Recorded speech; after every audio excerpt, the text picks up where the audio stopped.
Baghdad की गली हवा में नमी थी, गलियां सुनसान थी और पुराने मकानों की दीवारों पर चिरागों की जर्द रोशनी ऐसे लर्ज रही थी जैसे किसी अनजाने खौफ ने उन्हें छू लिया हो। दूर कई कुत्ते भौंक रहे थे जैसे इस रात के राज को भांप गए हो। उन्हीं लम्हों में शेख अब्दुल कादिर जीलानी अपने मुरीदों के साथ एक तंग गली से गुजर रहे थे। कदमों की चादर दबी हुई थी और खामोशी इस कदर गहरी थी कि लगता था शहर सांस रोक कर उन्हें देख रहा है। फिर एक मोड़ पर अचानक मंजर बदल गया। दीवार से लगकर एक आदमी बैठा था, शराब की बू, बिखरे हुए बाल, मैले कपड़े, मगर सबसे खौफनाक उसकी आंखें थी, सुर्ख पथरीली और जैसे किसी अंदरूनी तूफान से भरी हुई। मुरीदों के चेहरे पल भर में बदल गए। कोई नफरत से रुख फेरने लगा, कोई नागवारी से पीछे हट गया।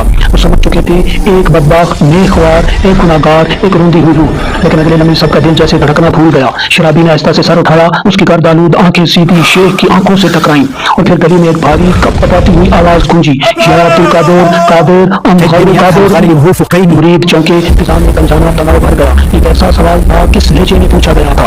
ये गुस्ताखी थी या कोई पोशीदा फरियाद? शेख ने नरमी से मगर पूरे यकीन के साथ कहा, कादिर। वो आगे बढ़ने लगे मगर अचानक वो आवाज दोबारा गूंजी, इस बार ज्यादा शिद्दत, ज्यादा तड़प के साथ, या अब्दुल कादिर, कादिर, अम गैर कादिर। मुरीदों के चेहरे पर सख्ती आ गई। उनमें से कुछ के हाथ भी हथियारों की तरफ गए, लेकिन शेख के चेहरे पर संजीदगी उतर आई, गहरी इसरार भरी, और उन्होंने एक बार फिर जवाब दिया, बला कादिर। गली जैसी साकित हो गई। फिर तीसरी बार वो शख्स बोल उठा। इसकी बार उसकी आवाज टूट रही थी जैसे किसी ने उसके दिल को मुट्ठी में जकड़ लिया हो। उसकी आंखों से आंसू खामोशी से बहने लगे। या अब्दुल कादिर, कादिर, हम गैर कादिर। ये अल्फाज गली में नहीं दिलों के अंदर गूंजे और फिर वो हुआ जिसकी किसी को तवक्को नहीं थी। शेख रुक गए, सिर्फ रुके नहीं बल्कि आस्था से जमीन पर बैठ गए। उनका चेहरा दोनों हाथों में छुप गया और फिर वो रो पड़े। मुरीद पत्थर बने खड़े थे। ये कौन सा राज था, ये कौन सा जुमला था जिसने शेख जैसे जलील कादिर बुजुर्ग को उड़ा दिया?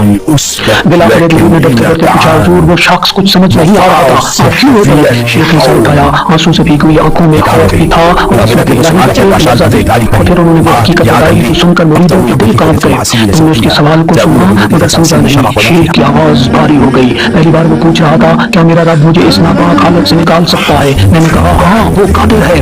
मुरीद खामोश। दूसरी बार वो कह रहा था, क्या मेरा रब इस्लाम में मुझे अपना मुकर्रब बना सकता है? मैंने कहा, हाँ वो कादिर है।